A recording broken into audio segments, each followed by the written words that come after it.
I'm Thomas, and you're listening to the Racing Podcast, where, as you will find out today, we drank the Gravel Burn Kool-Aid.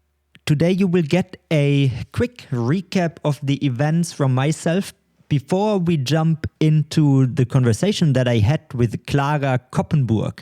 Now, this may either be a name you do not recognize at all, especially if you didn't follow Gravel Burn, and if you are one of those gravel first or gravel only cycling fans.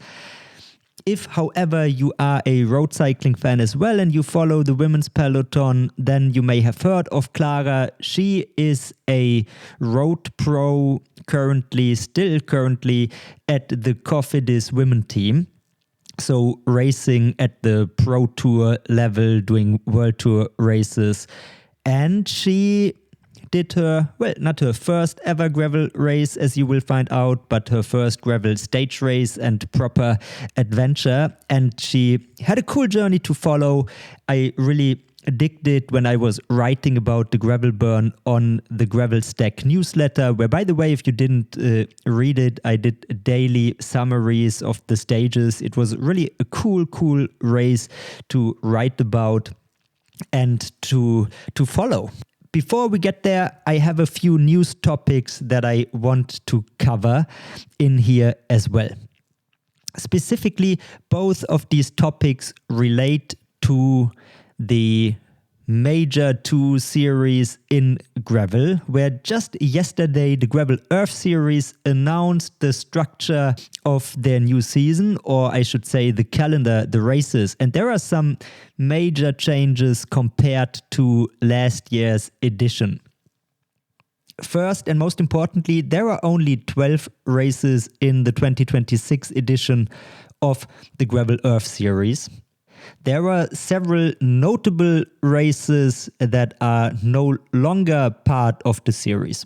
Now, let's take a little step back. You probably remember, because we talked about it on here a few times already, that unlike the Lifetime Grand Prix, Gravel Earth series doesn't own and operate all the races in the series. So the company behind the series, Classmark, is running their own races, for instance Tracker, for instance Santaval, Rancho, and several others.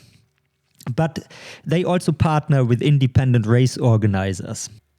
And some notable omissions this year are Gravel Worlds, so the Lauf Gravel Worlds in Nebraska. The Rift is no longer part of the series. Neither are Gravel Mexico or Gravel Weekend Latvia, and many others as well. But that means it's a significantly more compact calendar. And if you followed the Gravel Monuments that I released, where I looked into which gravel races are most akin to what we have as monuments in road cycling, Gravel Worlds and Lauf both made the cut as a monument of gravel. These are high-profile races, and they are no longer part of the series, and that strikes me as curious. What is even more curious, and I'm also doing this here off the cuff, I'm trying to speak to people, but I do not have sourced reporting, if you will, on this matter. But while the Rift is no longer part of the series, there is now a Classmark race, I suppose a Classmark race called Kaku Iceland. That is happening in Iceland as well.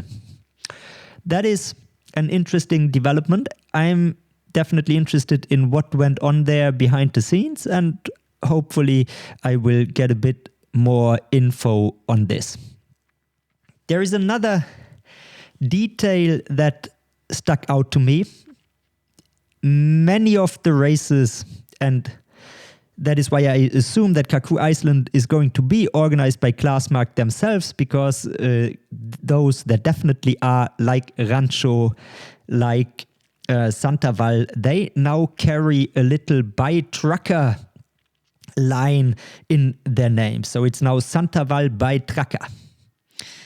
which is mostly, it looks like a branding exercise, like Classmark very much in the background now as a brand, and Trucker, the crown jewel race of the series, is now being used, it seems like, to give a bit more shine and flair to the other races in the series. I also didn't yet see an updated set of rules. So we don't know if racers are going to be required to race in more than the 4 required scoring races that we had last season, if that is going to be a consequence of the shortened or more concise GES calendar. So we will definitely keep an eye on this. But for now, it's a decreased number of races. If you're interested in which races are part of the series specifically, I can tell you this in very quick succession. There is Santaval as the season opener, then the Hills, the Italian gravel race organized by Mattia De Marchi in March. There is a gravel desert race that is in Spain. The Trucker, 1st and 2nd of May in Girona. Interestingly, the Rancho Gravel is now no longer the final of the season, and it's instead happening on June 7th. Then US races. There are still some US races, which keeps the series accessible to the North American pros. There is the Lost and Found in California in June. Also still part of the series is Migration Gravel in Kenya. The Kaku Island race is at the 28th of June in Iceland. Oregon Trail, 8th till 12th of June, still part of the series. The Megre Gravel in Lithuania in August, 1st of August. 15th of August, there is the Core 4 in Iowa. And then the season is going to finish in Belgium this year in a race called The River, which also carries the By the Trucker branding. So presumably it's going to be also organized by Classmark. More info will be gathered, will be collected and get public in the upcoming days and weeks, and then I will keep you posted on this end. Next, let's talk about the changes at the Lifetime Grand Prix. These I would classify them as minor changes compared to what we just talked about at the Gravel Earth series. Also, I'm not sure it still qualifies as news, technically speaking, because this update is more than 1 week, almost 2 weeks old by now. But we didn't talk about it here on the podcast so far, and therefore I want to at least bring it up and mention it so that everybody who is not as deep into the daily news in gravel knows. The main change this year is the prize money. They increased the prize money pool by 55%. The total prize money is now $590,000, which is paid out for the overall podium. 350,000 to be precise are going to be paid out for the top 10 in the women's and the men's field, with the first place finisher in each category getting $50,000. There is also, as we had this year, a prize purse for the individual races, and then there is a new add-on which I don't know if we talked about it on the podcast. I definitely wrote about it on the newsletter. But there were rumors even before the update got out that Lifetime is going to bring a major change that is going to incentivize people to finish their Grand Prix series once they entered it. Because, for instance, on the men's side this year, 5 guys quit early. And 4 of these 5 were international starters who saw at the halfway point of the season that they do not have a chance to compete for the overall, for a placement in the money, and then they reset their season goals and didn't finish the series, which of course is not so nice for the season. So what Lifetime now introduced is a finisher compensation, essentially, where every pro who finishes the series, which means they compete in enough events, I think it is like 4 or 5 of the races, and they need to line up at the season finale at Big Sugar, they receive $2,500 as a compensation, which I'm not sure if that is going to be enough, honestly, to incentivize international competitors to finish the series, because that is pretty much one US trip, if at all. And that is for everybody who is from abroad, the big cost factor that may make people drop out. So on the other hand, I heard from several US pros that they are very happy about this, because it makes it, it's really it's an amount of money that they can feel and that makes them happy and helps them out. So overall, this change, it's always good if there is more money for the athlete. So there is nothing negative in here. Not sure if the goal in fact was to help international athletes a lot, if that is enough of a finisher compensation. And my one point of criticism that I would bring up, or the one change that I would have liked to see, is instead of making the distribution more top heavy, maybe pay out deeper. Because I think to make the gravel racing ecosystem sustainable, in fact, we need to reward the participation and the effort that all of the pros who are part of the series put in there. And that is why probably I would have preferred to see paying out 15 deep or something like this. So maybe increasing the prize money for the top positions less, and instead increasing the finisher compensation. I think for the long-term sustainability of gravel racing, that would be more helpful.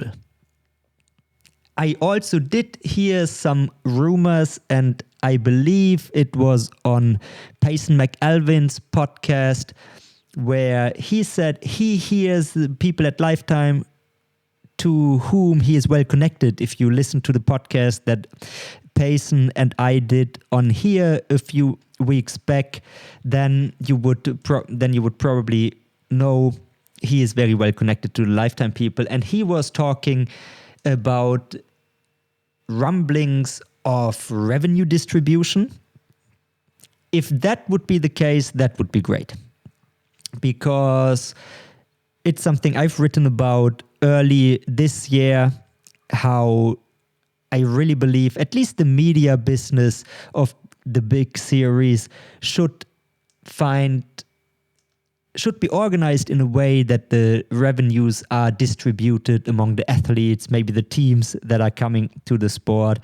If they are thinking in this way, that's good to hear. Of course, thoughts and ideas are cheap. Let's see if anything to that extent ever gets implemented, because then we would be talking.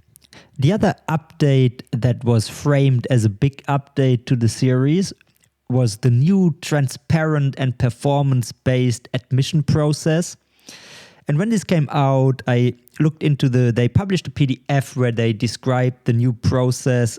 And I also did write a bit, I believe, in Instagram stories and on Blue Sky about it on the night that it dropped. Because in fact, I think, well, it is transparent, that's for sure, because they put into writing how it works. I just think the way how they are going to handle it this season is pretty much exactly how it worked in the past. So they have a jury who is making the decisions about who competes in the series, and the jury consists entirely of Lifetime employees, from marketing executives and other roles at Lifetime.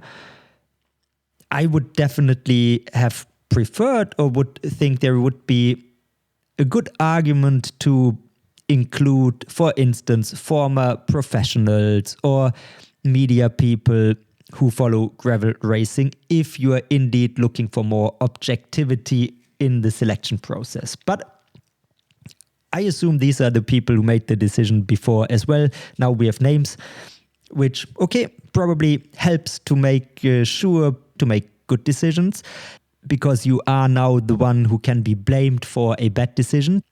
But yeah, that's it. Then there is a long list of races where the wording, I paraphrase here, but the wording is essentially, we promise that we are making the decision primarily based on performance in races. Races we look at are our own, and some of the US races and some of the European gravel races that are important. They also say the list is non-conclusive. There is no kind of specification in like which races matter, which positions are weighed in which sense. So if you could create certainly an elaborate system where you say, look, for instance, a top 5 at Tracker grants you this and that many points in our internal scoring algorithm. And then if you do well in like a bunch of UCI races, that gives you this and that many points, yada, yada, yada. They did do none of it. Look, gravel is very fragmented, and you could definitely over-engineer such a system. So I don't say it is not the pragmatic way to handle it. And yet it's, especially because there are also wordings like that list is non-conclusive, and in the end we are free to make the decisions as we see fit, where, yeah, in the end, they promise us to look at performance of the racers. The racers don't really know what they have to do to get in.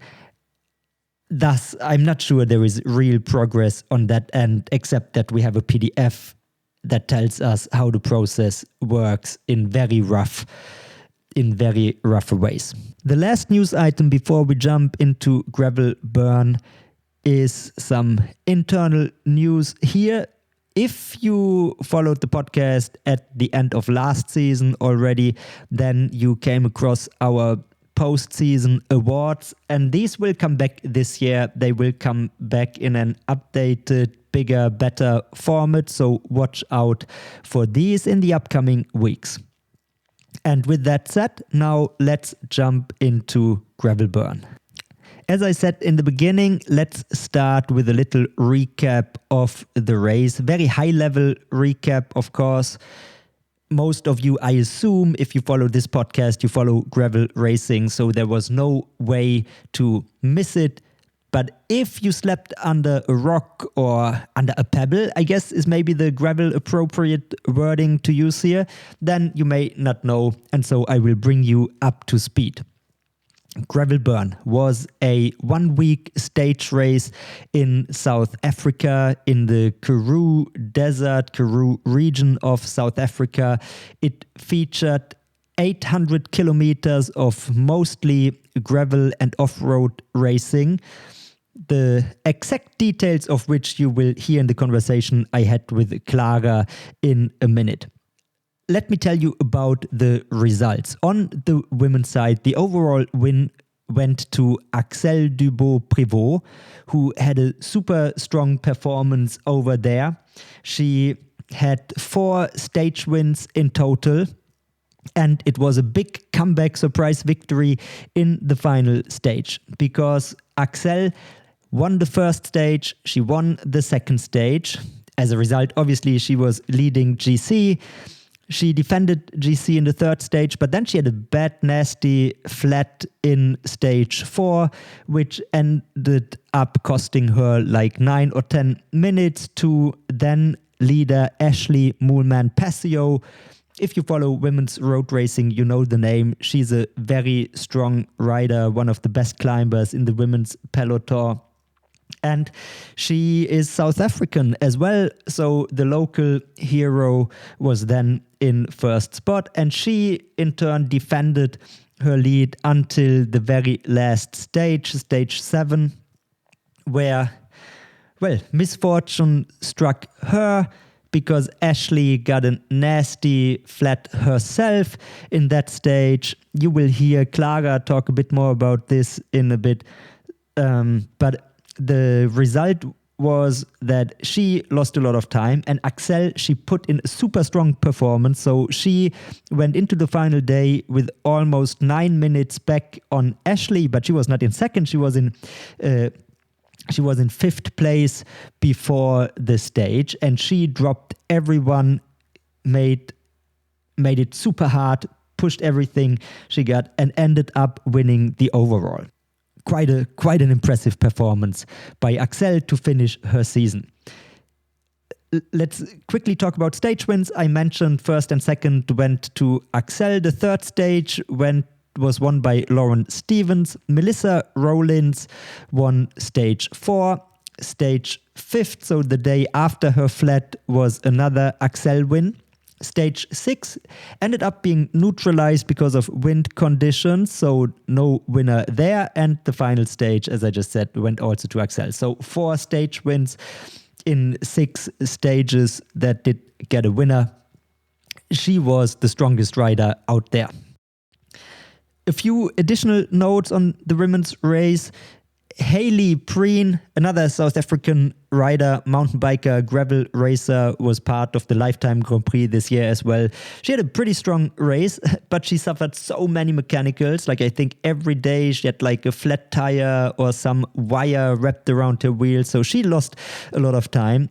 She ended the race in third position. So, by the way, for the GC top 5, Axel ahead of Melissa Rollins in second, Hayley Preen in third, Lauren Stevens in fourth, and Ashley Moolman-Passio in fifth, because she lost all that time on the final stage.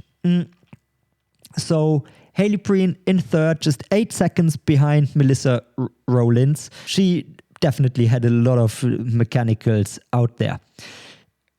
A rider that I highlighted recurringly as the most surprising performance of the race was Olivia Hottinger. She's a Swiss rider, and I think I saw her name once when I checked a result of a gravel race, because she did a few gravel races in the past, and she has a background in cyclocross racing, but she's pretty much an unknown. I didn't know anything about her, to be honest, going into the race.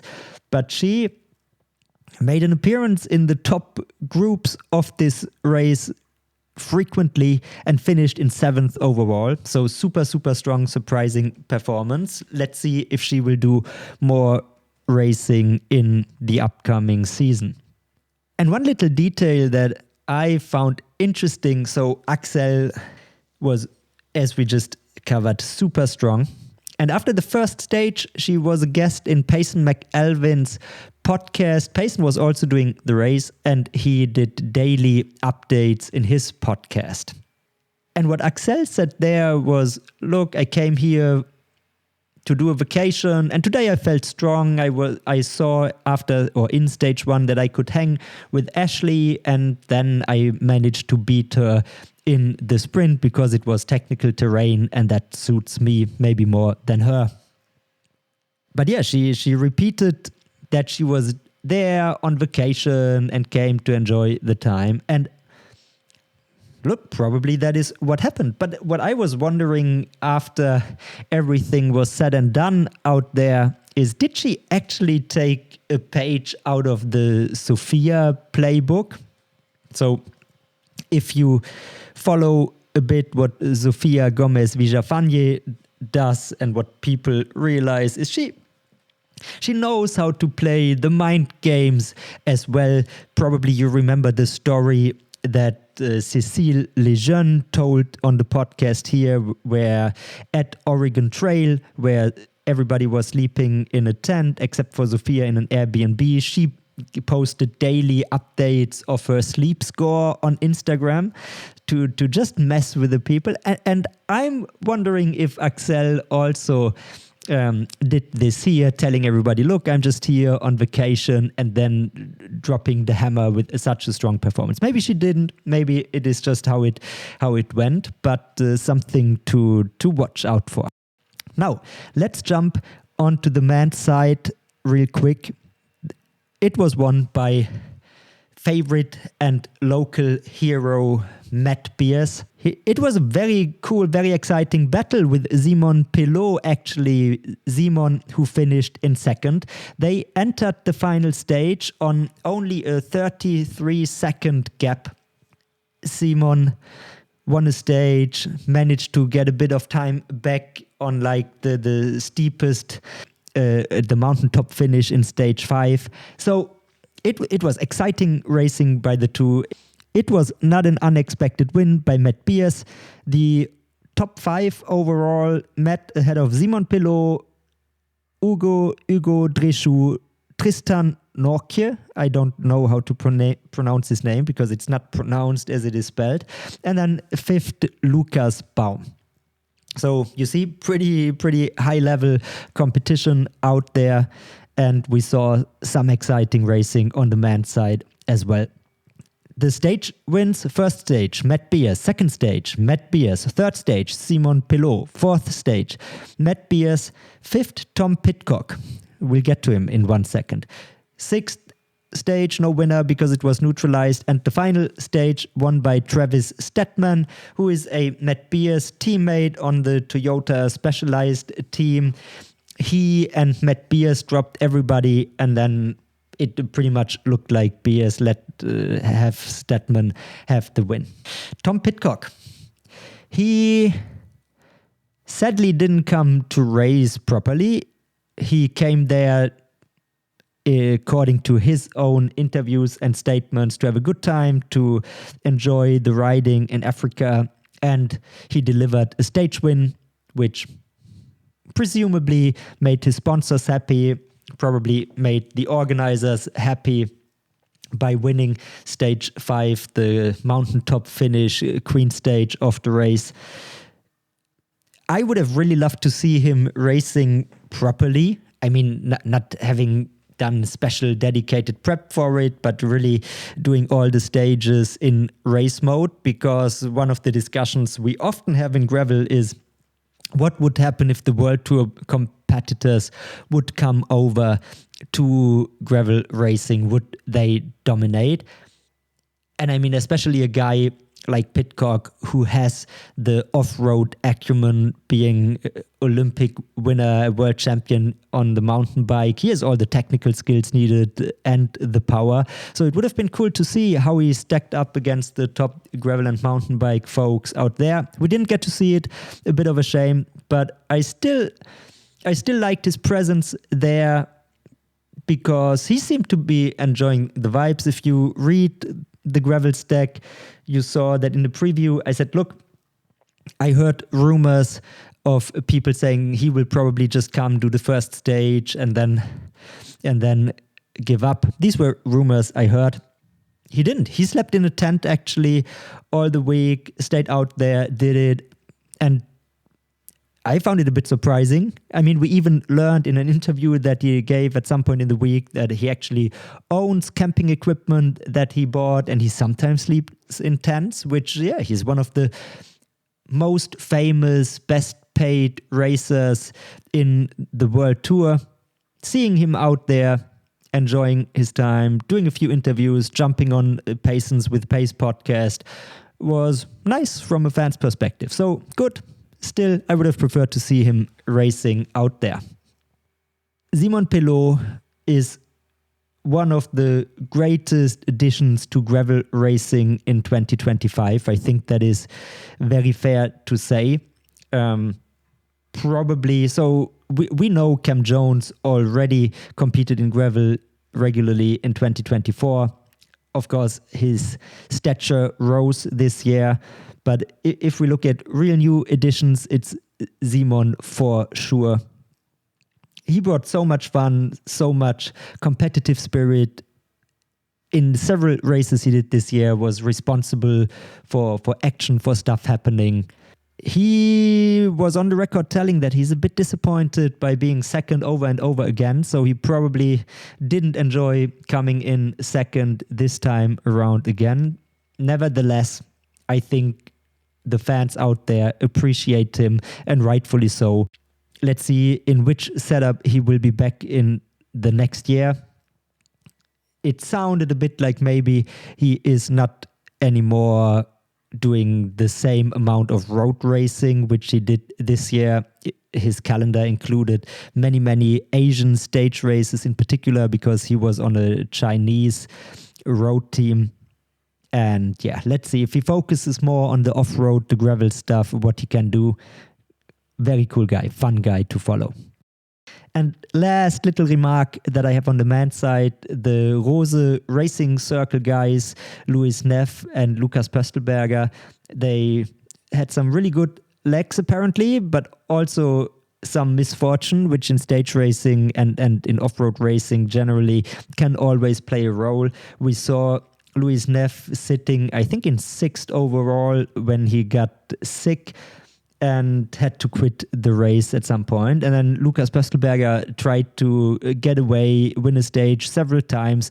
The closest he got was on stage 7, where he was at the very end of the stage away with Statman Matt Beers. And then he dropped the chain in like the last 10 kilometers. And that was his opportunity at the stage win gone. Just they represented, they were out there and contributed to good racing. And now let's jump into my conversation with Clara, which is a fun one. Enjoy. So now I'm joined by Clara Koppenburg. We are going to talk about all things gravel burn, your experience out there, and I'm super excited to have you on because, like, as I explained in the intro, it was a great race, but besides like the performances from the people that you expect up there are always like the stories that you watch and where as an observer you think, oh, that is quite a cool little story unfolding here. And the people who follow the newsletter, they certainly read your name quite a lot because it was one of these stories that I personally quite enjoyed, but we'll get to it. Clara, what I would like to know from you first things is, how and when did gravel burn end up on your calendar? Because for those who don't know, you are a road professional for team Cofidis, which I think the women's team is a pro tour team, if I'm not mistaken. Yeah, hi. Thanks for having me. I'm really excited to talk about one of the biggest adventures of my life, I think. So the first time I heard about gravel burn was in middle August. I did a podcast with a South African friend about my recent post. And then he asked me, what are you doing next year? And I was like, that's a good question because Cofidis didn't extend my contract. But I'm more in love with cycling than ever. So I really want to keep riding. And then I reached out to a lot of like road teams, but I couldn't find a team. And then I just thought, okay, just give it a go on the gravel bike. Because when I train, when I have endurance rides or recovery rides, I do often go on the gravel bike. And then I did the Sea Otter in Girona and it went quite good. And after that, I made the decision, okay, I'm just like signing up for this big adventure. Before I never did a gravel race, but when everything worked out in Girona, I was like, okay, just give it a go. You have actually nothing to lose. I had no plans for next year. And I thought it might be actually the last chance that I can ever do a stage race because I didn't know if I have a like normal job next year and then I'm not able to train or I don't have to take holidays or something. So I just thought it might be the last chance to do something like this. And yeah, I definitely don't regret it. It was the best thing I ever did. Oh, so interesting, because like when I looked at your PCS profile, what went through my mind is, oh, look, she did like to prepare for gravel burn, some other gravel races, including Sea Otter. And I think the other one you did was like the gravel race Bern, like in Switzerland. And maybe just going back to telling that you do a lot of some of your training on gravel roads anyways, tell the people where you are based normally. So I'm based it's called Lörrach. It's next to the Swiss and French border near Basel in the Black Forest. And our gravel roads are totally different than I think all the gravel roads, because I think like I'm just riding in the forest, it's not gravel. It's just like normally sometimes I have a trail, which is more for a mountain bike, but mostly it's just like on forest roads. It's not loose sand or anything. There are no stones. It's just like leaves and stuff. So my technique is really bad. Let's be honest. Like I have like no skills like when it comes to especially gravel riding. I know I'm okay on a road bike, but yeah, that's a different story because yeah, everything is different on a road bike. So yeah, and then like whenever, especially like during, I would say October, November, I'm doing a lot of like gravel rides just because it's so pretty in the forest with all the colors. It's really like the golden autumn, and that's the time where I don't need a power meter because I don't have a power meter on my gravel bike. I just go as I want. I ride as long as I want or as short as I want, and I stop for some pictures and stuff. So that is really like where I could reconnect with myself and with the bike the most. And it always gives me such a good feeling when I'm more in the forest than on the road. Yeah. I mean, that is like the one theme that is going on in gravel. I don't know, maybe we can touch on this in a bit as well, how plugged into gravel media and gravel content you are, if at all. But like surfaces and what qualifies as gravel is one of the discussions we are having in the scene, because of course like the Midwestern American gravel on like these wide open straight gravel roads, which is probably the origin, is one like archetype of gravel. But then of course European gravel is by necessity very different because we don't have these types of roads. And like the autumn rides, like currently I feel like if I'm doing riding on exactly, like I'm based in what is called Odenwald, which is like for those who are not from Germany, you probably don't know it, between Frankfurt and Stuttgart. Let's give you some very rough idea. It feels like not riding on gravel, but actually on leaves, like a sea of leaves exactly. that you're crossing, which is the experience right now. And okay, so you decided pretty late that you would do gravel burn, actually, because if I when was Sea Otter? Was it September? It was the 20th of September, and after that I had another 10 days to decide, and from the organization, and I was actually the last rider signing in. So the rider organization gave me like a time limit. I have to decide until Tuesday 12 o'clock, and still like at 11:50 I was like, oh, should I really sign in, should I not? Because I was just like, I wasn't sure if I'm capable of doing it, because like I know I can do a 7-day stage race on the road, but it's so different because on the road often you have just like times where you can just sit in a bunch and chill a little bit.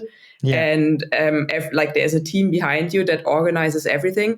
And I was just a little afraid of like stepping out of my comfort zone and organize all by myself, also with the bike, the material.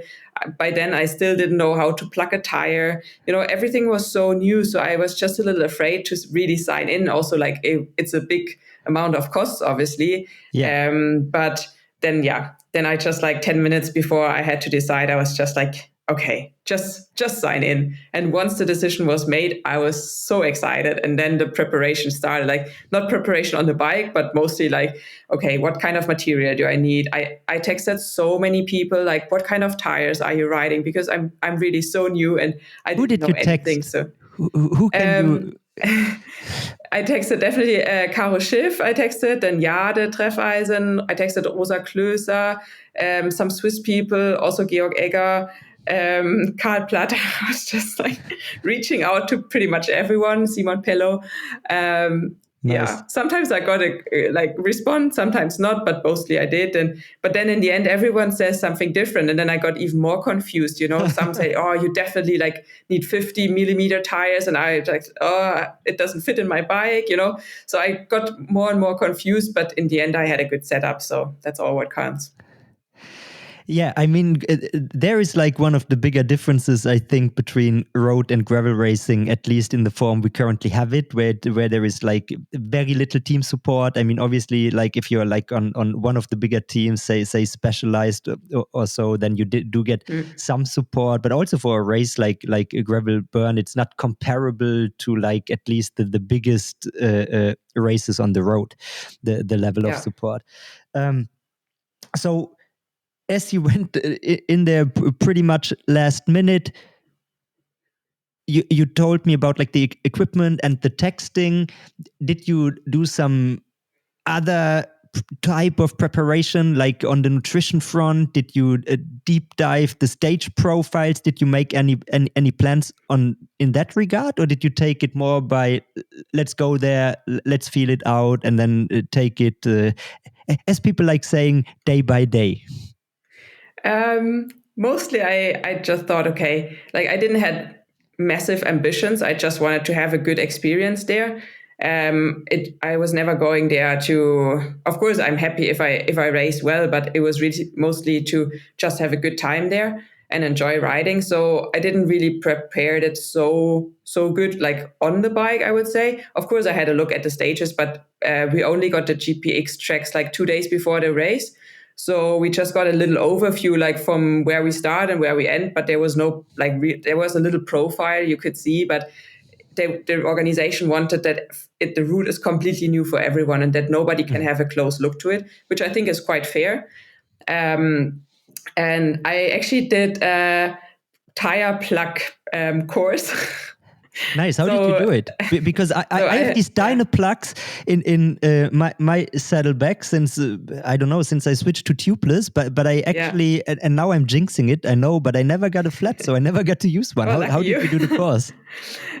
So a friend of mine, he owns a bike shop where I live, and then he just invited me, and we had like an hour look at how to do it. And he also explained, like, then he just like told me how many spare parts I should bring to the gravel burn. So I did bring, otherwise I would have brought spare brake pads or spare spokes and a derailleur, all these kind of things. I would have gone there like just with empty hands pretty much. But then I think it was a pretty good idea, but because in the end I needed all my spare parts, and because he does a lot of like gravel. Yeah, like he does a lot of gravel bike packing trips and stuff. So it was really good that he showed me how to plug the tire, but it was still different because we didn't do it like when the tire was on the wheel. He just had an old tire and he showed me how to put it in. So when I then had it in the race, it was still like really new and I didn't really know, but it was still good to do it. And then I just kept training. I didn't change a lot in training because it was late in the season and I just like wanted to stay fit, and probably did a few more longer intervals, like long tempo stuff, because I think on the gravel bike you have to really suffer for like 4 hours in a uncomfortable high tempo. But it's not often that you go really in the red, because often I have the feeling I could go a lot harder by like physically, but then my technical skills stop me or the road stops me, So I did kind of like more long tempo efforts. And then the week before gravel burn, I took it really easy. So it's just like really like 1-2 hour rides to have all energy for the event. Sounds like a good idea to taper into such a beast of a race. Yeah. Before we get to the actual racing, so you arrive in South Africa when? Which day? T-1, -7? T-1.5. Okay. I arrived quite late. So I planned my travel. I took the train from Basel to Frankfurt, flew from Frankfurt to Joburg, Port Elizabeth. I arrived on Friday afternoon in Port Elizabeth and had another like 4-hour drive to Knysna. So I arrived in Knysna at like 6 or 7 p.m., had dinner, and then I was in the Airbnb around 10.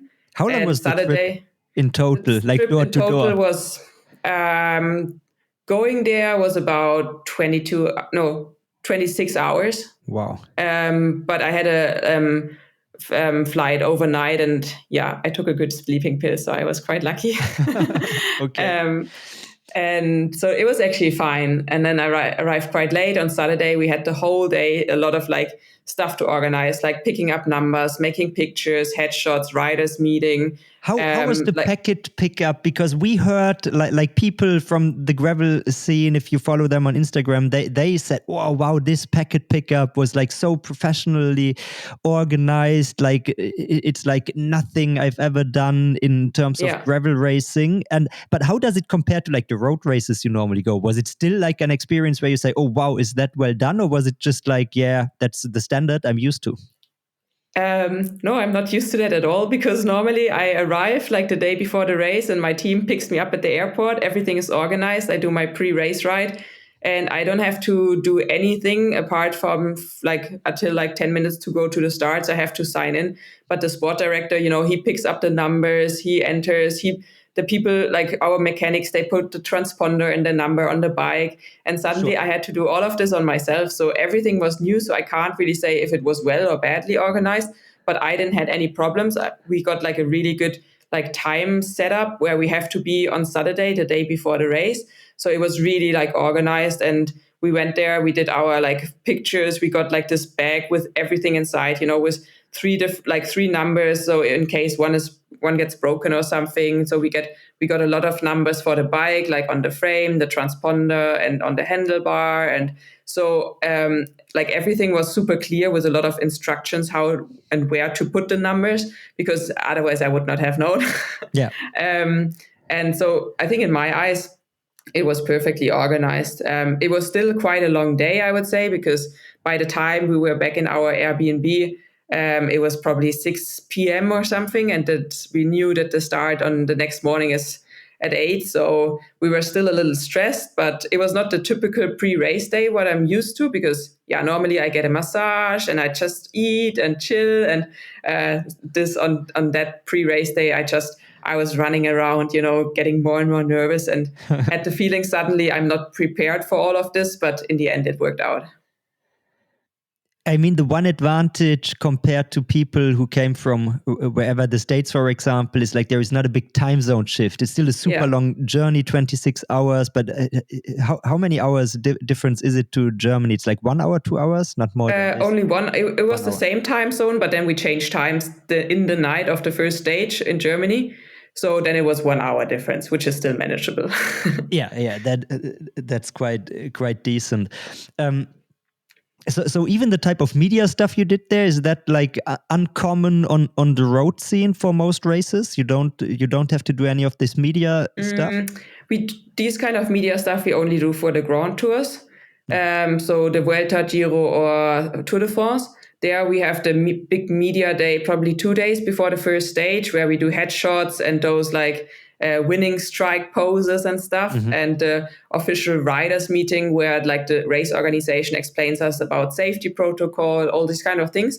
But mostly that happens like 2 days before the Grand Départ. And yeah, so it was not completely new. I was kind of used to these kind of things, I would say. Okay. And then there was also, I think there was a pro-only riders briefing, right? Yeah. How did that go down?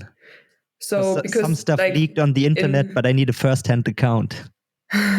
So I think in total we were about 90 pro riders apparently, and then a lot of like amateur riders or age groupers. And because they also had kind of a race, but of course they faced different things than us. And for us, it was more like, okay, we have to do the ceremony always after the stage, and we are not allowed to draft. We like, especially as women, we are not allowed to ride behind any man. And these kind of things. And then they explained us the feed zone. But in the end, nobody went to the feed zone because we don't want to lose time. Yeah. And it was more like, how we have to act as professional athletes. Also, like they wanted us after every stage that one of the pro athletes goes to the age groupers ceremony and hands them out the leader jersey, stuff like this, and that we are always available for media content. These kind of things, I would say. Nice. So then let's start talking about the race itself and stage 1, which was already a pretty hard stage. Just when like I previewed it and I looked at all the profiles, because they by gravel race standards, for people who didn't read the newsletter at this point in time, impressive prep. Like we had start lists, we had stage profiles, we had like well done videos like previewing the stages. Obviously not every part of it, but we had like quite a good idea, which in the gravel world is very uncommon, doesn't usually exist. So that was like operating on another level from like this media and presentation standpoint, for sure. So if you happen to do some more gravel next year and moving forward, that is not the standard you can expect everywhere. Anyways. Oh no, because now I'm like, oh, this is amazing. Everything is so well organized. You get this like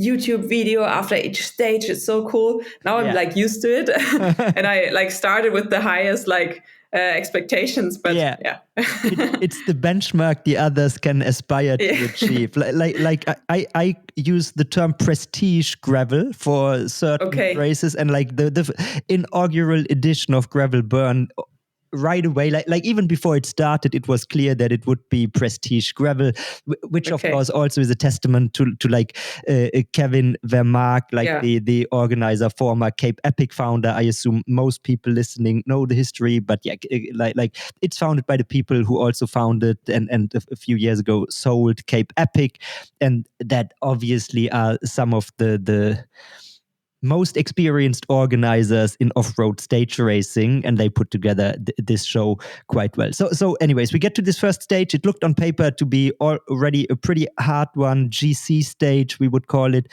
on the road. At the start line, how many of the ladies you're racing with you know? I mean, Ashley Moolman-Passio, you definitely know from the road, but how many of the off-road racers you know? Do you have a concept of who these are? Mostly unknowns? Mostly unknown, I would say. So I was teammates with Ashley Moolman. I was teammates with Sophie Wright and with Alison Jackson, all on the road, obviously. So I knew these three pretty well. And then I knew a Swiss girl like Irina Litzelschwald and Jana Giegele, the Austrian girl, because we just shared the Airbnb 2 days before. I didn't know them before, but it was like the Dach company. So we just thought, okay, let's share the Airbnb. And then it was kind of nice that I knew like 2 girls a little bit closer already. So in total, I knew 5 girls and the rest was completely unknown. Of course, as soon as they've provided the start list, I did my typical research on Instagram. So I looked at all the faces and I was like, oh God, I think I'm going to be afraid of this girl, or, oh, she might be nice. Maybe we can be friends, stuff like this. So I really did some research on the riders just to know who were what's you coming afraid up. of?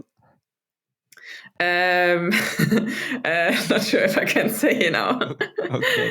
There was definitely some phases where I thought, oh, I think like I really need to take time to talk to her, because for me, she seems like a really nice and interesting person. And in the end, I think I found some new friends, which is nice. Yeah.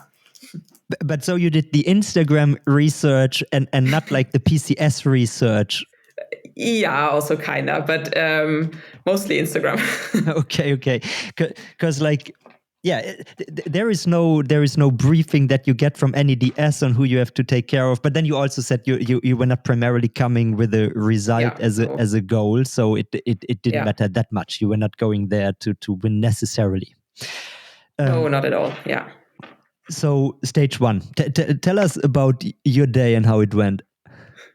Okay, so this stage started as like relatively late compared to the others. So we had to start at 8:30 in the morning, and already the whole day before it was pouring rain and the temperature dropped down pretty massively. And then on the day of the first stage, I woke up, I think around 5 or something, and I looked outside and I was sure, no, they have to cancel the stage. It was insane. It was so much rain. I nearly don't see so much rain in one day. And it was super windy as well, like really stormy. And then you were in, I think, a tent, not the camper option, right? How were these tents? Describe so the tent, we didn't slept in the tent the first 2 nights. So there was still in the Airbnb. The tents came only after stage 1. Okay. So on the first stage, I was still like in a nice warm Airbnb.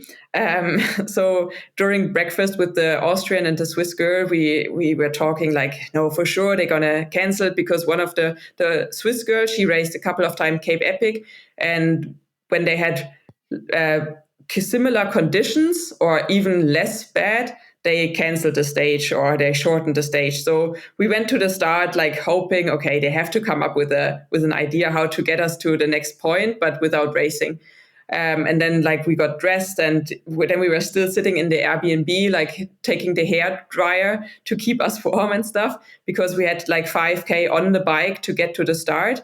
And with our luggage and stuff. So we were like taking our suitcases there. And by the time we were at the start, we were already soaked in water. It was freezing cold. My legs, my lips, everything was like totally done.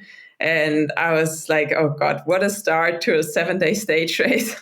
But then once we were there, they said, no, it's going to happen. And you will get warm if you ride faster and stuff. So, so it was a really tough start. And then as we started, I think it would have been nice if the weather would have been better, because it was actually quite a good show there. Like there were a lot of like African people. They were singing on the road, and made it a little bit more interesting to start. But because it was so much rain, everyone wanted to stay inside. So we started, and the first 8K were neutralized because it was asphalt through the city, and they couldn't really close down the roads. In general, they said they will try to always close the roads, but we always have to stay on the left side because it's left side traffic, because it can happen that cars are coming along. So it was neutralized the first 8K, and once they opened up the race, it was a straight like 3K climb, super steep. But all on the road, which was for me really good, because I'm a lot better when I can, for example, go out of saddle in the climbs. Mm-hmm. I do all my intervals out of saddle pretty much, and then I could just like get the full power on the pedals when I could go out of saddle on that first climb. And on top of the climb, I think we were 8 riders. And on top of the climb, the gravel started, and immediately we were like our wheels got stuck in the mud. It was so muddy. I never rode like gravel in rainy conditions, so I was kind of afraid how to handle my bike because it was super slippery. But then I think we 8 girls, we were quite nicely together. It was mostly me and Ashley riding at the front because I felt more safe, because then I could really choose my line. But whenever there was a descent, I got dropped from the group, had to come back, and that was a little tricky because I was just feeling really uncomfortable on the descents, because I just didn't know how to ride around the corners when it's so muddy. Yeah. Like finding traction off-road is different than on the road. So different. Yeah. And so like this first group, like I think you were around 25, 30 pro women at the start line? Yeah. Okay, so pretty much correct. It reduced to 1/3 right away on this first day.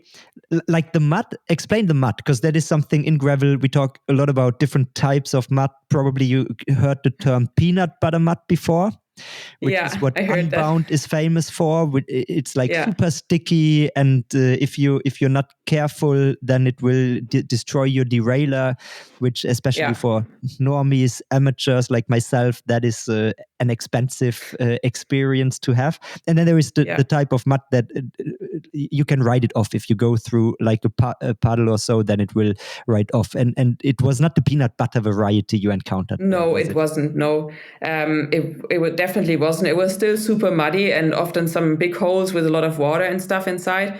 But before, when I looked on Komoot, because I wanted to do like a little route the day before, all of these roads were like signed as like normal roads, as asphalt roads, but they wasn't. So that's like the typical kind of roads you get in Africa, so they are like, it's normal that cars are using these roads, which is unnormal in Unbound and stuff, So all the cars are riding these roads. It's just like gravel roads. It's not asphalt, but it's still like cars are riding there, which makes it really hard. So it's not like super like peanut butter style. You don't really sink in so much. So it was quite okay to ride in, actually. I mean, we looked like a I don't know what, but so everything was so dirty, but it was okay to ride in. Yeah. And then how long are you in the lead group on this day? until like 20K to go. Mm-hmm.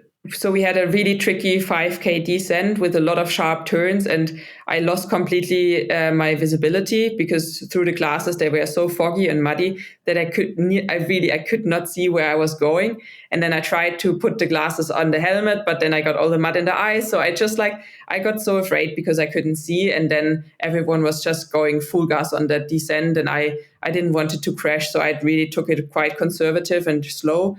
But it was okay in my head. I was already really proud of myself that I managed to stay so long in the front. And then I kind of switched off from race mood, and I went straight to the next feed zone, which was on the bottom of the last long climb. I put a lot of water on my chain, and I had some cake and stuff. And then I just okay, now you just have to do this 15-kilometer climb up, and then it's a few kilometers down. So I was actually, and then I just switched into training mode kind of. So. That was okay, because I also I realized for myself, as soon as I get frustrated with myself, I start to panic a little bit, and then my performance is getting really bad. So I just try to stay calm and just take it as a training or something. And then it was it was 13-kilometer uphill climb with about 700-800 meters of climbing, and with beautiful views. If there would have been better view, I think, but it was really foggy and stuff. And then it was 3 or 4K down to the finish line. So that was it. That was like the Prince Alfred's Pass, and then it finished in Aventure. I don't know if that is the correct pronunciation, but I don't know. Yeah, who knows? So that was at least on paper in terms of climbing. The most climbing per stage, 2,050 meters on an 84 kilometer stage. I think in terms of results, the first stage was won by Axel Prévost, ahead of, I think, top of mind, it was Ashley, who came in second on that day, and they sprinted it out. Obviously, you didn't get to see this because that happened in the front, but then afterwards, I assume you checked out the results and took a look at it. Was there a surprising result for you? Did you care that much about what was happening at the very front? The whole afternoon, I didn't care at all about any results. I came into the line and I was just happy to finish it without a crash and without any major injuries or something. And I was just concerned about getting a hot shower, which was not there. So I had a cold shower, and then I just took care about my bike because I had to change brake pads, and everything was so worn out because of the mud. So, and I tried to kind of get hot, but everything was so wet also in the tent and stuff. So the whole afternoon I was just shivering and trying to drink a lot of hot chocolate and take care about my bike, also about my Swiss friend, because she crashed actually and she broke her arm. So we took a little bit care about her. And then later in the evening, when finally everything was sorted out for the next day, I had dinner with Ashley and her husband, and then we talked more about the results and the race. And that was actually the first time that I knew who became first, second, third or something. I was in another world. I was just thinking about how to stay warm and get my bike fixed. And then I was actually quite surprised that Axel was climbing that well, because I know Ashley since my first race on the bike, and I know that she's one of the best climbers in the world. And of course, it's a little bit different on the gravel, but the last climb was not super technical. It was really smooth gravel roads. Mm-hmm. So I was sure that she can make a 5-minute gap to everyone. So I was quite surprised and impressed by Axel, how well she climbed, because it was a 45-minute effort or something, It was a proper climb. So that was really interesting for me. And then the rest of the girls, I didn't know before the race, anyone. She was more of an unknown to you, right? I guess probably you have an idea who she is. She's the sister of Pauline, right? Yeah. Yes. And I know that she won the French championships in gravel, but it's also who else is riding the gravel French championships and stuff, Exactly. So I was not really following any gravel races apart from when Caro or Rosa were racing. So yeah, for me, she was relatively unknown. I didn't know that she was such a good climber. Yeah. Yeah. It's funny that you mentioned like the last descent where you were riding almost blind, because so I did this race. You probably never heard of it. It's called the Hills. Happened for the first time this year. Italian I heard spring. so, yeah. So if you saw any pictures, you saw people covered in mud, and like I had the two winners, Morgan Aguirre and Toby Perry, on the podcast after the race, and I raced it myself, but racing quote unquote. Okay. I rode it myself as a normie experience, and it was already quite crazy for me. But then they told me that like they were riding many parts of it blind and just following their listening, and I was thinking, oh my god, that is what is happening in these pro races. So yeah, like it can get crazy out there. Yeah. Which is different because, on the road, it sometimes happens when it's raining so much and the temperature is different, because then your head is so hot that your glasses start to get foggy. But on the road, it's okay because you know the road, there's nothing, you just have to follow the white line for the cars pretty much, and then you're pretty much safe. Yeah. But on the gravel, there might be a stone or something or a hole. And so you really need to see the road where you're going on the gravel. And that was kind of scary, I think. Yeah. Yeah. And like, I think it was Toby who told me, like, for a point, like they all had to take off their glasses quickly because they were covered in mud, and they were riding in a bunch, sitting in wheels, and then everything. But then, like after a few minutes, it hits your eyes, and you cannot see anymore, and you have to ride with the eyes closed, but still trying to sit in wheels. And he was explaining how he just following wheels in the bunch, blind, and trusting his hearing senses. Yeah, well, gotta be brave to do stuff like this. So then first night in the tent, and on Instagram we saw videos of anything between frozen bikes to frozen bib shorts, because it was proper cold. I had it all. Okay. So I was smart enough to wash my clothes in the sink and hang them out to dry in the rain, which was really stupid idea. And yeah, the night was insanely cold. I remember I had all the clothes on I could find, like a puffy jacket, like my merino undershirt, long pants, my grandma's wool socks, a good sleeping bag. I really tried everything, but I nearly didn't sleep the whole night because I was just shivering. The next morning I woke up and I had like my muscles were sore from shivering. I was so cold. And then I went out of the tent at, I think, 5 a.m. again. And because we always started at between 7 and 7:30.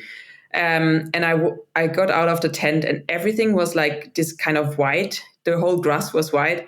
And first intention was, oh shit, my bike. Because I took my bike and I had it outside of my tent and I had a look at it and the whole bike was frozen. I couldn't brake anymore because the braking was frozen. I couldn't turn the pedals because the chain was frozen, because the day before I waxed my chain. I put a lot of like oil on the disc brakes, all these kind of things because I wanted to prepare the bike, and everything was just frozen. And then I looked at my jersey and my bib shorts. I could literally, my bib shorts, they were standing because they were hanging before, and then like also everything, and my jersey, it was, and I prepared my bottles already on the bike. The mix in the bottles was frozen, and then we went to breakfast, and they didn't have hot water or coffee. Like there was one coffee truck, but the line was endless long. There were probably like 100 people lining up for just getting a little hot drink.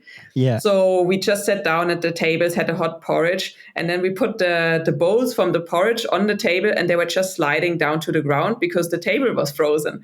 These kind of things. Wow. That's not what you experience if you go to South Africa for a bike race, right? Like it was not what you envisioned for this nice ride, a bit of vacation, and then it's hardcore out there. So what was the mood at the camp among the riders this morning like? Like one day of rain, everybody good, cold. This night, everything frozen. Were people like already considering quitting? I think some were like, oh, like, I mean, we all knew that's the only day where it was so bad. And we knew from there on it would be sunny and warm. So we just like said, okay, we just have to get through this like one day and one night in the morning, and then it will get better. But the mood was not the best, I would say. We were just like, nobody really slept. We were still like so cold, and it was just like, you can't imagine to then hop on the bike and race in like 1.5 hours, like I couldn't really move. I didn't even want to get out of my clothes and change to my cycling clothes, because the moment where you take off your then finally maybe a little bit warm like undershirt, and then you have to get kind of naked in the tent, which everything is frozen. These kind of moments, you just don't want to have.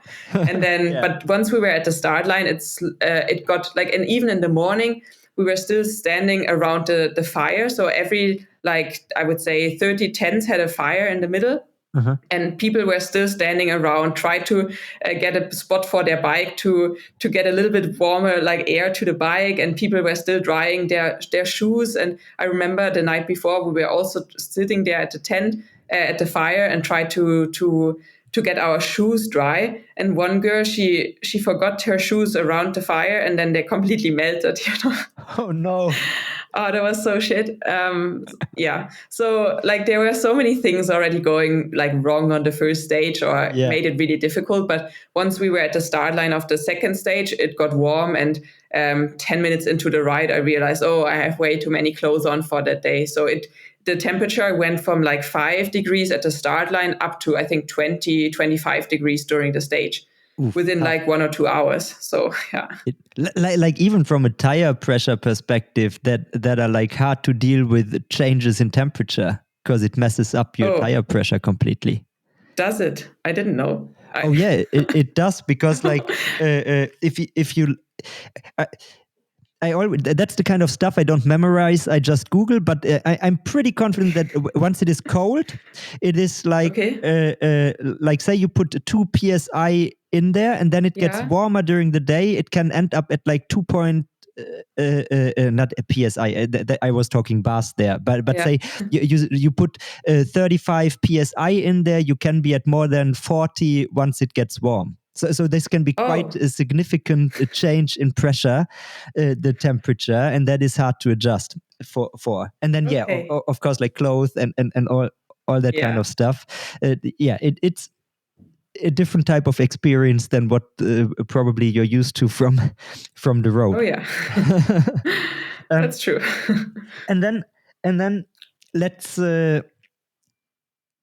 talk about the stage itself. It looked like to be not so super selective if you just judge by the profile, but then in off-road racing you can never really be sure about it until you really know the course, because the terrain can play such a decisive role. And I think from what I remember about the second stage, it actually was pretty gnarly. Yeah. So the first 30K were quite okay. Like we had 13K on the road before we hit the first gravel part. And then it started to get quite technical. And around 27K, we had this like 3K climb, which was pretty steep, but as like really blocked there were a lot of stones, and like in the end everyone was running up that hill. They called running it the or shallot. Walking.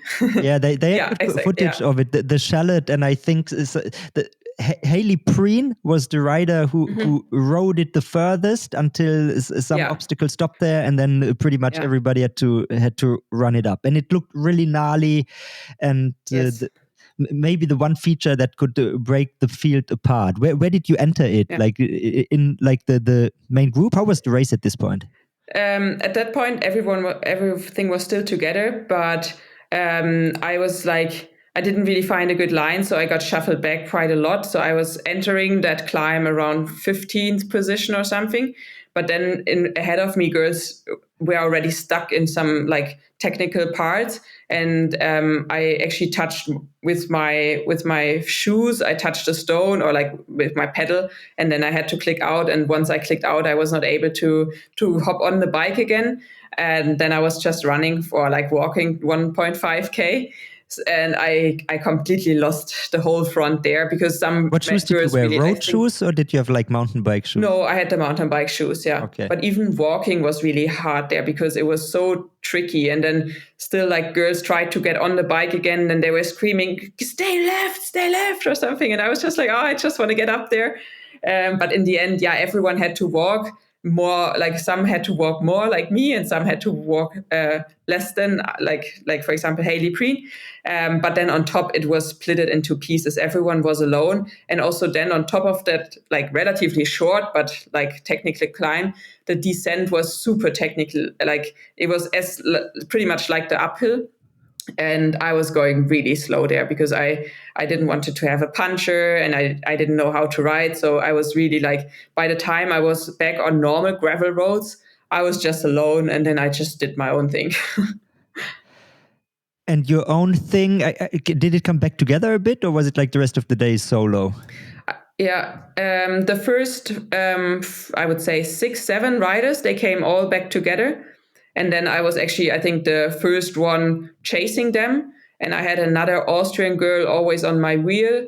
And I could feel that she's not as strong as me, but I felt like, oh, it's always nicer to be in two. So I just said, hang on my wheel, I bring you there. And I was always hoping, okay, maybe she gets around and she can do some leading in the wind, because it was a full headwind for the last 70K pretty much, or 60K. And so I just thought, oh, it's always nicer if you're in the desert alone. It's nicer to be in two. So I just gave her a kind of a lift. And it was nice because we could actually talk because we speak the same language. And but then like with like 15K to go or something, I decided to keep riding faster because I still had energy. So I just wanted to get to the finish line. Yeah. And then I think the night was not as cold. At least I didn't hear rumors the next one. In terms of food, like it sounded like you were using the provided catering options, so to speak. Yeah. Is that correct? That's correct. That's correct. Yes. Because like after migration gravel, I had Lukas Baum on. Mm-hmm. And he was telling me, because you said you were also texting with his teammate Georg Egger, his partner, whatever you want to call it, business partner that is. So he told me, like, even at Cape Epic, he never uses this, but he brings his own gas cooker and does his own rice and pretty much eats rice and I guess a bit of porridge and gels for the entire Cape Epic week. And he does it at migration as well. At Cape Epic, did you see people with their own rice cookers, or did pretty much, not Cape Epic, at the Gravel Burn, did everybody rely on the provided catering, or did also some people bring their own stuff? Was it even possible? I haven't seen anyone cooking themselves. There might have been some people cooking in when they didn't book the tent option. The camper. Because some people booked the camper, and then they also always, so whoever booked the camper had to bring a staff member who was driving the camper van. And these staff members, they mostly, and either they were like good mechanics or physios or something, soigneurs. So I think they sometimes cooked some rice, because I was actually surprised already at the first stage what kind of food we got. I mean, it was super delicious, don't get me wrong. But the first day we got burger and fries. Oh, wow. And then from there on, like we only had once we had rice and once we had pasta. But otherwise we only got like burger bread, hot dog bread. But it was not the typical like white buns. It was sometimes some sourdough or some pita, these kind of things. So it was really tasty. Or we got like typical rye bread. So it was a lot of like good bread options and a lot of potatoes. And then I think the food was great. It was super nice because I'm used to eat the whole season just rice and chicken. And there we got a lot of like typical African dishes, like similar to German goulash, I would say, but with karoo or with lamb meat. So that was really, really tasty, but it was definitely not what I would normally eat before a race, and a lot of spices, optimized race nutrition. Not at all, but for me that was amazing, because I have a history when it comes to food, and I really struggle to to eat well, especially in the races and stuff when it's always so boring. But this was just great. And for me, it was super nice that nobody actually cared about it, because I'm used to, when I'm with my road cycling team, if there is not plain rice, people get annoyed and they're like, we just want to have plain rice and we don't want to have any spices. We don't want to have any sauces. And then everyone comes with their own scale and measures like exactly how many grams of rice they have to eat. And for me, that's always like really like a pressure. I can feel that. And it's not really enjoyable food, but there we just enjoyed food so much, everyone. And then we could order all the kind of sodas. So many people had beer, they had wine in the night. And it was just always like a highlight of the day because we were just enjoying refueling our bodies while having good talks and laughs, and there was always popcorn everywhere. There's African people eat a lot of popcorn, but mostly like with salt vinegar or cheese flavor and stuff. Wow, okay. So how come? It's just a thing there? I don't know. Okay. I think it's just a thing, yeah. So I think it was really nice because it was not a typical race food. And I mean, some of us, also me included, we had some issues with our stomach. But I think like that was not correlated to the food. I think it was more because we were washing our bottles, with the water there and stuff. Yeah. Which was just like they just put a sink in the middle of nowhere. I don't know where they got the water from. And we washed our bottles and hydration packs with it. I think these kind of things were more the issue. But otherwise, I think it was super nice to have always these like big tents and the buffet where everyone just like enjoyed having some good food. Nice. Yeah, I mean, it's cool if it also in that regard, if it represents a welcome change from the road. We could take a long tangent here because I'm also into like cooking and food, and I strongly believe there is like a way to make even very good performance nutrition tasty. But let's. Probably not everybody agrees or thought a lot about it. I hear like that some teams definitely invested a lot into chefs that make the food tasty as well, because that I believe is important. But let's stay on the gravel burn. So what is the next stage that you found remarkable, or where you say, look, this story that happened was really interesting for you? Because from my point of view, just following the race and also following your content, I was under the impression that there must have been the moment where you felt like now you got the hang of it. Yeah, I think, for example, in stage 3, it was a long uphill, like the first 35K or something were all uphill. And I was always well positioned. But then after 20K, I got a flat tire. And that was like my scariest scene probably, because I still didn't really know how to do it. And then I lost, I think, like 5-6 minutes just by standing around and didn't really know what to do. And then from there on, I just told myself, okay, now just like pace yourself, get to the finish line. And by the time I arrived at the finish, I realized, I didn't actually lose so much time. So I was riding pretty hard by myself. It was, again, quite headwind. And then I just realized, okay, just trust yourself, pace yourself, and you're still pretty far like ahead, and you can still like almost catch them back. And I was just really happy about that day. And then I took that like self-confidence into the next stage. So it was stage 4. And we started also again with the climb. And I just managed to stay with the first 8, which was for me really good, because then it was just every day really windy. Mm-hmm. And then we had a long transition part, which was relatively flat, and another long climb. And I was constantly in that group. And by the time we came to the last 20K, we were only 5 riders left. And I was really, really excited for it, that I was so far up with the best ones. But then I didn't for the last 20K, I didn't have any drink anymore, because the other 2 stages, when I was alone, I just stopped in the feed zone and refilled my bottles. But in that case, I didn't want to miss the first group. So I was running out of water, and then I really got a heat stroke on the last 15K and just lost the front group with like 3K to go on a little climb. but still managed to come in 5th place. And I was just really proud about myself that I raced so well with the first group. And from there on, I really also started to enjoy it more. Because before maybe I had the feeling that they're pushing me a little bit around. They were like, oh, you're a roadie, you don't really belong here, sometimes a little bit. Mm-hmm. But then once I made a statement, they also respected me probably a little bit more. And yeah, I was just really enjoying and got a lot of like trust back in my own abilities, which was a nice thing, I guess. Yeah. And did your descending confidence also and your descending skills as well progress? Because that is something that I hear quite often if people get into stage races on more technical terrain, that this progresses.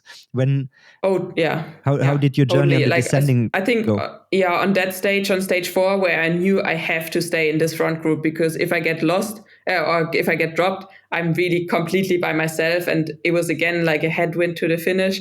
And I just knew, okay, you have to make this descent. So I started the descent like in 2nd position, and then I ended the descent in like 5th position. So I made a plan already on the uphill that as earlier you go into the descent, it's okay to drop 2 or 3 positions, and you have more visibility to the road, which is also good, and you can just go a little bit more your own thing.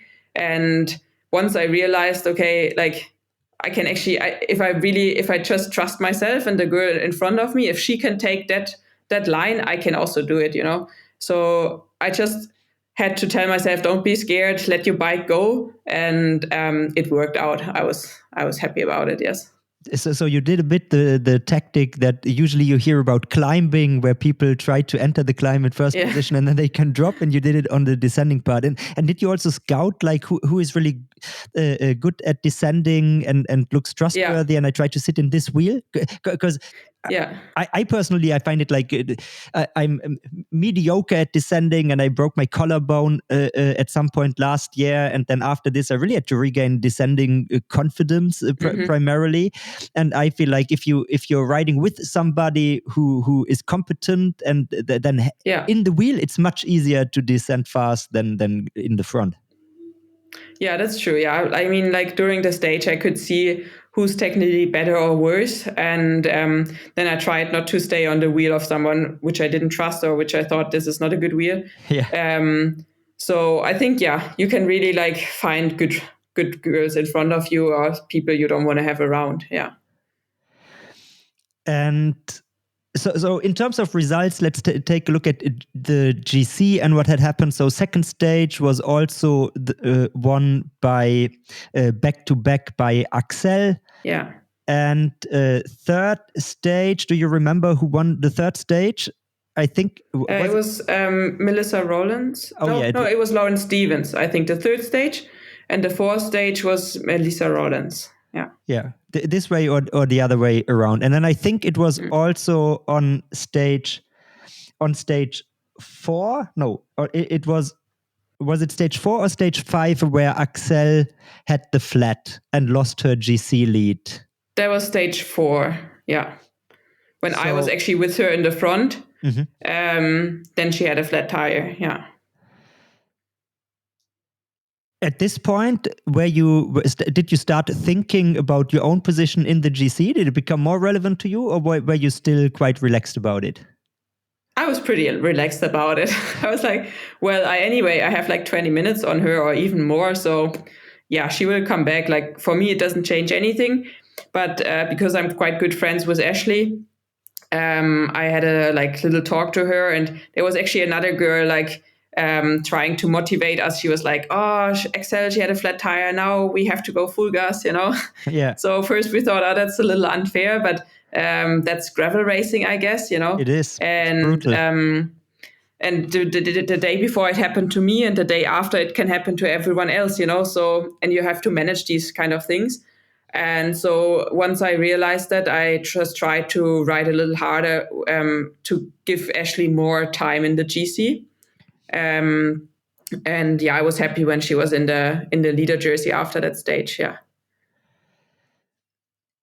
Then stage 5. So there was a bit of an argument which stage was the Queen stage. And we actually never found out, because so stage 5 is like the only proper mountaintop finish of the entire race stage, because stage 1 also there was this big climb but a little bit of a downhill, and stage 6, which the organizers called the Queen stage in most of their pre-race content, actually had to be neutralized, as we can talk about in a minute as well. But like stage 5, did you have plans for this one?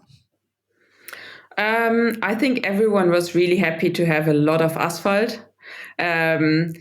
So because the gravel roads in South Africa, they are super rough. Like it's complete. It's so bumpy. So we were all shaken through. Like we were so sore. So it was really nice to have the Americans washboard. Yes. So the first like almost 80K or something was pure on the road.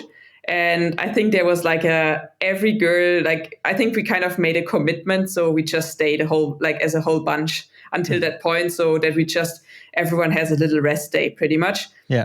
We were riding so slow. Like after 30K, the first age group passed us. So in 30K, they made like 12 minutes. Wow. And we were just looking at them. They'd pass us. They were like, yo, go girls. But we were just like, no, today we don't go. Everyone was on the same page, everyone was chatting and had a good time. And it was just really, really nice riding. It felt like an easy group ride. And then at kilometer 80, the race started. And Axel, she made a lot of attacks on the gravel. And from there on, it was full gas until the last climb. And up the climb, it was just like everyone had to do their own pace. And at the bottom of the climb, Lauren Stevens attacked with Axel on her wheel. I think they actually planned it a little bit before, because most of the day, Ashley and me were actually riding in the front, taking the wind. And I was leading into the climb with Ashley on my wheel. And then they attacked on the other side, and I could not even react. I was like, because I couldn't change sides so fast, because there were some age groupers around. So it was a little bit messy, but I also knew, okay, I'm a climber. I can't go into the red and then recover so well from it. So I really have to do like my own pace. So from that moment, 5 or 6 girls went on the climb, and I was just riding my own pace up the climb. I catched one girl back, and then I finished, I think, 7th or something on top. I think I could have gone a little harder, but I also, it was fine like how it was. And it was a really steep climb. And I just also had to manage, like that climb constantly seeded, trying to find good traction, because I tried once or twice to go out of saddle just to like make more power, but it didn't work. So yeah. So then at night, by this time, I think the temperature range is like all pretty much what you would expect from Africa. Yes. What you thought about it? How were the camp vibes then at this point? The camp vibes were amazing, I would say. Everyone really enjoyed, like, because we started always so early, we were done by 11 a.m. or something in the morning. Yeah. I was like, on that 5th stage, we had actually 5 hours of riding time. So we finished at 12 o'clock, which is unnormal. Normally if I do a 5-hour training, I finish at 3 or something. So that was just so nice. And we had the whole afternoon just in the burn camp. And it was just like everyone is relaxed. You still have some stuff to do with your bike and the preparation for the next day, but mostly we just like hang around like for 2 hours in the food tent and having drinks together, having popcorn, getting a massage, or sitting in the recovery booths, because every person had like a 30-minute recovery booth session per day for free. Ooh. And it was always like nice coming together. You just had a drink and you were chatting while relaxing. And so the atmosphere was super good. And always at 6 p.m. in the night, we had dinner, so quite early. But because we had lunch early, everything was early. So it was nice to eat so early in the day. And always I mean, the racing started so early. So I know, yeah. And then we were always watching the sunset. Do you think that's because of the heat during the day? Yeah, must be. Yeah, right? I guess so. But also, for people who don't race and who don't come race so fast like us, some of them, they always finish around 4 o'clock in the afternoon, and then the day is pretty short because they finish at 4 until they have showered, washed their bike, their clothes. Yeah. It's almost dinner time, so they kind of have to start really early so that they can make sure that everyone makes it in daylight. So yeah, I think that's actually the real reason. Yeah. And then I saw some pro gravel pro or pro rider cricket games going on. Did you play in these? No, I missed that one. Yeah. Okay. And another camp thing that was interesting visually, I don't know if you saw this, were these night burn things where Pidcock had to chase down, I think it worked like this, Pidcock had to chase down some of the riders who started early. Was that like a big buzz? It was pretty big. It was pretty cool. So during the second stage, I think, there was maybe a 1K segment where you had to go all out if you wanted to go for it. And then the top 5 women and the top 5 men, they got qualified for racing against Pidcock. So all of them got a head start, and then Pidcock had to chase, and the race was finished by the time Pidcock overtook all the riders. Mm-hmm. So and actually I did qualify for it. I was like 5th fastest woman, but I didn't even saw the segment. I was just like, because I was dropped that day and I was just, like I said, doing my own thing. And actually I thought it's a feed zone because I just saw a flag. So I wanted to go to the feed zone, and then I was like, oh, there's no feeding. So I just keep riding. And then, I realized I qualified, but I was really not keen to do that in the night because it was super dark and I just didn't want to take on my bib shorts again. So I just skipped it. So I was just watching. Yeah.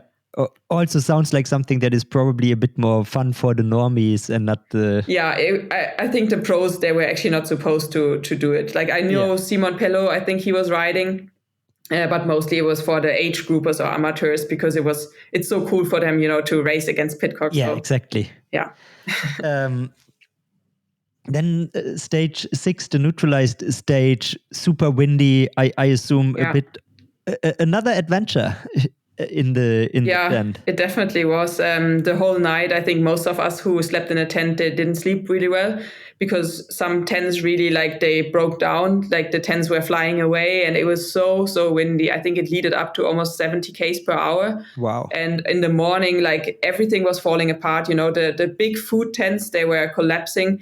Some everything was flying, we couldn't even hold our bikes. And as then we all came together and said to the organization, it's impossible to ride like this. It's too dangerous, especially for light riders. It's okay if it's a headwind and you just don't move forward, but in the tail or especially in the crosswind, it's too dangerous because the first 20k of the stage were slightly downhill. We would have reached up to 80 k's per hour in a bunch, but I mean, as professionals, we are maybe used to it a little bit more, but also for the age groupers, they don't really know then how to handle the bike. And it's quite, I think it would have been super dangerous. And especially then if you turn into a crosswind, it would have been super messy because nobody could really hold their bike. So then the organization said, okay, we're going to neutralize the stage until the first feed zone because there it looks like there's not so much wind. So it's only in that start area, within 30k range or something. So they decided, okay, we neutralized the race. So it was okay. We were all riding together pretty much. But then after 35k on a really tricky descent, there was a big crash of the Swiss rider. And then we got stopped. The whole bunch got stopped and we waited. And then later out in the feed zone, they told us, okay, from now on, it's a neutralized race. Everyone just have to get to the finish. You can take as many time as you want and just come to the finish. Yeah, it was André Frischknecht who bailed really hard. And I think, I don't know, shoulder injury plus concussion is what I heard. Don't know the exact diagnosis. Saw some pictures. He's out of the hospital apparently right now. So that's good to hear. He's fine. I wrote the whole day with his girlfriend, Olivia. She's also Swiss. And I just also tried to be a little bit there for her because she was quite under shock because when she crashed, she reached out to him and he was not really like clear in his head. And then she was just really afraid. So I just told her, okay, no matter what happens, we ride the whole day together. And I try to, bring you a little bit other like thoughts in your head. And I think it was really good. But I know that he's okay. They're already now, like he got an operation on his collarbone on Sunday in Port Elizabeth, and they're doing a safari right now. So he's okay. Nice. By the way, Olivia Hottinger is like I think I called her the most surprising performance of the week, because she is definitely not a household name in gravel. She does a bit of racing, but she was really hanging in like I think the two of you were riding. I don't know, a lot together, or at least like in the timing you were next to each other a lot, and that was quite a performance for. She has a cyclocross background, I believe, but she was. I was not really aware of her. No, me neither. I mean, I did the race in Bern with her, and there she was also really good. She's working almost full time. And I think she got, of course, really influenced by Andri and his whole family, because Andri's dad is a ex-world champion and stuff. So she's always riding, but she signed up in the age groups, and then Andri told her, no, just try the elite. It's also nicer the riding because you don't have so many people around you. And then it was really a big surprise that she did so well. Yeah. Because I mean, it was not like a super big pro women's field, but it was stacked. Like the women who were there were pretty good. So quite a performance. Little shout out to Olivia Hottinger here. Now, I guess it was very welcome for everybody that you had like this stage that everybody could take chill. I saw, I don't know if you were also among the people taking photo stops and enjoying the full 8-station catering, but most people did on this stage 6. Yeah, it was nice because, like I said before, like us pro, we never stopped in the feed zone. And so we were like hanging on, eating all the gels. And so it was really nice to have for once, like not like gels and mixed drinks in our stomach. So we actually stopped and had cake and potatoes. And we just figured out, oh my God, the feed zone is actually the best part of the race, pretty much, like they were so well, like different kind of cakes, then dry meat, hot boiled potatoes with salt, a lot of sandwiches, of course, also all the Amax products. But yeah, it was really nice. And I was really happy about that neutralized stage, because after around 20K, I realized that my handlebar is broken. And that was quite scary to keep riding on it until the first feed zone. And there I just like stopped and had a talk to the organization and said, I can't keep riding that bike. The handlebar is fully broken. And then they provided me a spare bike, which was way too big for me. It was like 1 or 2 sizes too big. The handlebar was a 48, so I was riding with the widest arms. And it was a. What are you normally riding? Like on gravel, like a 38? Yeah, 38. Mm-hmm. And it was so heavy. The bike was for sure more than 10 kilograms. It was, I don't know, out of steel. And so I was so happy and lucky that it was exactly on the day where it was neutralized, because from there on, when I changed the bike, I still had 100 kilometers on it. With quite some climbing. So I was just like, okay, you just have to get to the finish line, no matter how long it takes. And yeah, by the time I was back, it was already 4 p.m. because it just took forever that day. And yeah. I was actually texting with a guy who also rode on that day, and he told me, yeah, let's see if how they handle Clara, because she couldn't finish on her own bike. And apparently they have this rule also where you cannot change bikes. You can probably change wheels, but not bikes. But I assume because it was neutralized, it didn't matter at all. But would be curious to like if that would have happened at a non-neutralized stage, if they also would have, I don't know, allowed you to continue. No, they would have, like, you're not allowed to change bikes. That's correct. But in case of such a case where you can't ride your own bike anymore, and then you're allowed to go on the spare bike of the organization. But for the day after, I had to already come up with a new plan. So, I mean, look, here we found a detail they could improve the next time. Have a bike that works for women. Yeah. I mean, if it was Yeah. too big for you, probably it was too big for every Most of them. woman Yeah. almost. Yeah. Um, Yeah. so stage 7, the ultimate stage. Like, let's talk about the GC first before we talk about your experience, because it looked like not necessarily decided, because there was I think it was Melissa Rollins hanging in second ahead of the stage on, if I remember correctly, like 2 minutes something. So Oh, actually 4 minutes. was it 4 minutes by then? Okay, but still Yeah. something that Yeah. can be overcome in off-road racing. Is somebody is Exactly. unfortunate, Yeah. which can always happen. But we didn't also go in there with a lot, or I didn't go in there with a lot of excitement of what was about to happen, especially because, again, the stage profile, I think in my preview I said it's not really procedural, but it looked like one of the easier stages on paper. And now what I need to know from you first, because a lot happened and a lot of flats happened, including people by now most certainly are aware. Ashley flattered, and like the balance of misfortune was even after this between her and Axel maybe. But it must have been gnarly actually, and it was not an easy stage, was it? No, it was not easy at all. Like it was pretty fast, and we had to cross 4 deep rivers, which took a lot of technical skills, and it also led to quite some punctures and mechanicals because the water was so deep. So I was covered in the water or mud, like almost until my squats. So also the whole, like, the derailleur, everything was covered in mud and water. So I was lucky that nothing happened to my bike. But others had definitely some issues there. And it was quite some attacking going on in our woman leading group. So after, I would say, 50K, we were about 10 girls left. And I actually told Ashley before the stage that I will make sure that she's safe with the GC. And whenever she has a puncture, I will stop with her and to help her out, because I also know she never she doesn't know how to do the puncture. She didn't do And the course you did. Yeah, no, she didn't. And then it was actually a really tricky, like, rough descent, and Alison Jackson attacked, and I went with her.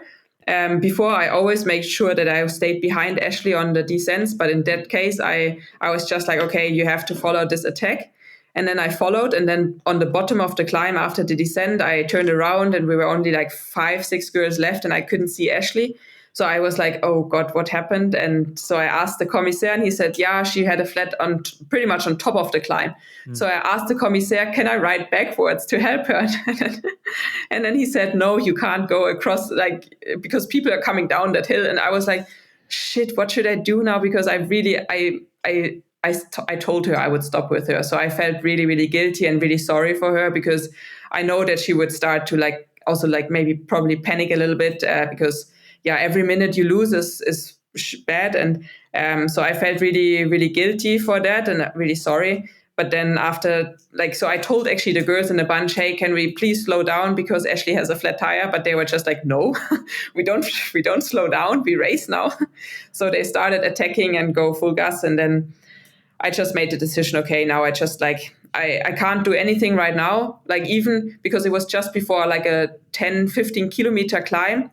And I know Ashley is stronger on the climb. So I thought, okay, it doesn't make sense if I stop now and wait for her and try to help her, but then she drops me immediately on the climb. That's not help. So I tried to do the climb myself, and maybe she can catch up on top of the climb, and then we can do the last 20, 30K together, and I can help her there. Yeah. But she never came because I think she was really losing a lot of time. And then on top of the climb, I was sitting in 4th position, and I just tried to chase the front group, and with 3K to go, I came back to the 2nd and 3rd rider, and where I was really happy about it because they were in 2 and it was a headwind, and I managed to catch them. But then in the final sprint, it was quite technically before the last 5 or 200 meters, and I lost the sprint. And these were Haley Preen and Lauren Stevens, right? Who were at this point fighting even for second, at least for third, because Melissa was already dropped at this point by these two, and so that was going on, but Axel was gone at this point. Now. Fully acknowledging that you may be biased here somewhat because you have this friendship with Ashley, but were you under the impression that when Axel dropped, it was treated differently, or was it also just, no, we continue, we are racing here? No, it was exactly the same. Like when Axel dropped, some people said, okay, now we have to race hard. Yeah. And the same happened when Ashley had the flat tire. They just said, that's gravel racing. It can happen to everyone. And I mean, it's just like I the way I phrased it, I believe, is I compared it to Formula One, or that in gravel is equipment matters more to the outcome of the races, and that is just part of the game, and you cannot just compare it to the road. And I mean, even in road racing, sometimes there is waiting going on, but also sometimes there is no waiting going on if somebody crashes or bails or has a flat. It depends on the race, but we know some Paris-Roubaix editions who also were decided because a person had a flat in the Arenberg or some other cobble section, and that is just it's part of the game.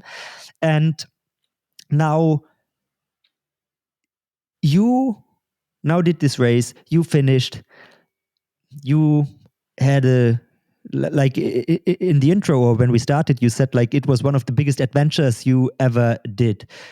What is your takeaway now after this race from the experience you had there? Was it something that was a cool adventure, or was it even an interesting type of competition and racing that you could imagine doing more of, that you enjoyed actually? Actually, I would say both. I realized that this whole week made me incredibly happy. When I think about it, I can't stop smiling. I'm so happy about it, because it was just I felt myself again a little much, and I was just truly happy. I found new friends. It was good talks. But especially the racing was so much fun. When I look back now, I'm I just want to race right now, and that wasn't the case for a couple of years now. It was more I liked the road racing, but I was just afraid, or I was not happy with myself, and I was mostly just stressed about it. And for me, the best part of the race was going back home pretty much when I did it. And now, I'm now in the off season, but at the moment, I just wish the next race would be on the weekend. And whenever I think about gravel racing, I can feel that super happy feelings inside me, and I definitely want to do more about it. And for me, it was just such a good experience because I was so completely by myself. I organized all by myself. I managed all the hurdles I had, the broken handlebar, this and this. I really had to kind of grow up because I mean I'm an adult person. Don't get me wrong, but in road cycling you kind of get really lazy, I would say, or everybody helps you, so you really only have to pedal.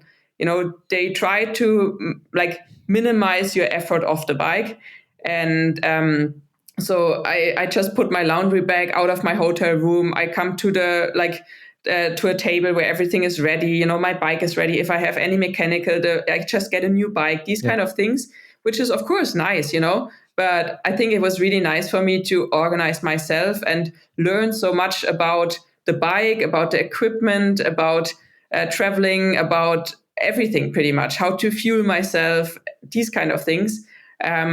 So I have the feeling in this 10 days where I was in Africa, I really stepped out every day out of my comfort zone, but I grow a lot, and I'm just really happy about how I developed as a rider, but also as a person. And I think it was the best thing I could do to have a 7-day gravel race, because I was learning so much on the bike, and I could really feel I'm getting better every day on the bike with the skills, with my self-confidence, with also how I produce power on seated climbs, all these kind of things.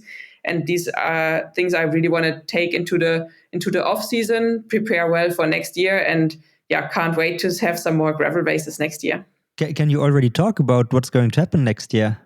on your Oh. end? No. That's a shame. That's a shame. But it will be absolutely amazing. It's going to be so cool. But we are going to see you on gravel. You will see me on gravel, yes. Regularly. Yes. Cool. That is in a really amazing team, and I will be so proud wearing this jersey. And just think about it. I wish it would be already the 1st of January that I can show everyone the jersey, and I will be the proudest girl in the peloton, I think, and I will just take all of it into it, and it will be a whole, like, I still have to learn so much next year, and next year will be still like kind of a pilot year where I just have to figure out which races suit me, but it will be also a lot about just being kind of an ambassador for women's cycling on gravel roads. And so it will be half focused on results and half on like marketing ambassador sides, which makes me really happy because I think like I have a lot of experience on the bike, and I think I have also a lot of stories I can tell, and I just want to tell as much as I can and inspire people, and especially women, to ride their bikes and just really enjoy riding. So you heard it here first. There is a new force to be reckoned with coming to gravel in 2026. And hey, if you want, so once you can speak about it and talk a bit about what your new setup is going to be, you're more than welcome to come back on here to tell the people. But this will definitely be an exciting journey because, even so, it sounds from what you're telling me that you're jumping on one of those teams that are in or coming to gravel in 2026. But still, the setup is not anywhere close to comparable to what is happening in road racing. By all accounts, I mean, I don't know every team that might come around, but it'd still be different. And while the pure privateer game may be once again a different animal, still the storytelling aspect that you mentioned, it is important, and I think it's part of the job description of many people in gravel. And like everything from taking care of the equipment to doing this, relating with your own audience, that is something you almost have to enjoy in most setups in gravel, and it sounds like you do. I do. I think I learned a lot this year, like how to fix a tire, also with the tubeless stuff and things. And before I was always afraid of, and I just handed the bike into a bike shop. But once you have, like, as soon as you know how it works, it also still, when I changed the tire with the milk inside and stuff, I'm still a little bit proud, that I managed to make the plop on that the tire goes out.